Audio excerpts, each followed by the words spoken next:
Hello বন্ধুরা, আপনারা সবাই আশা করি ভালো আছেন। আমি আজকে আপনাদের নিয়ে আসছি সুন্দরবন দেখাতে। তো আজকে আমরা সুন্দরবনের একবারে ভিতরে আছি। তো আমি এখন আপনাদের যেটা দেখাবো, এটা হচ্ছে সুন্দর গাছ। এই গাছের নামেই কিন্তু মূলত সুন্দরবন নামকরণ করা হয়েছে। তো গাছের উপরে আমার এক ছোট ভাই আছে, আপনারা দেখতে পাচ্ছেন। এখন এই সুন্দর গাছটা কিন্তু দেখতে যেমন সুন্দর, এবং এর কাঠগুলো কিন্তু অনেক মজবুত। এর ভিতরে লাল টকটকা। এখন আপনাদের যেহেতু দেখাতে পারতেছি না, আমরা একটু পাশ দিয়ে ঘুরে দেখি। গাছটা আসলে পাশ থেকে দেখলে আপনারা ভালো বুঝতে পারবেন। দিকে আসো, দর্শকদের উদ্দেশ্যে গাছটা একটু সুন্দর করে দেখায়।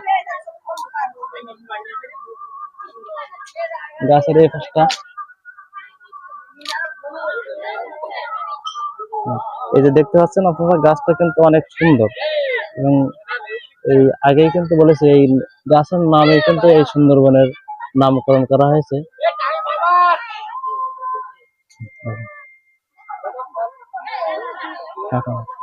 এটা হচ্ছে সুন্দরবনের শোলা। এখানে হাঁটার খুব কষ্ট।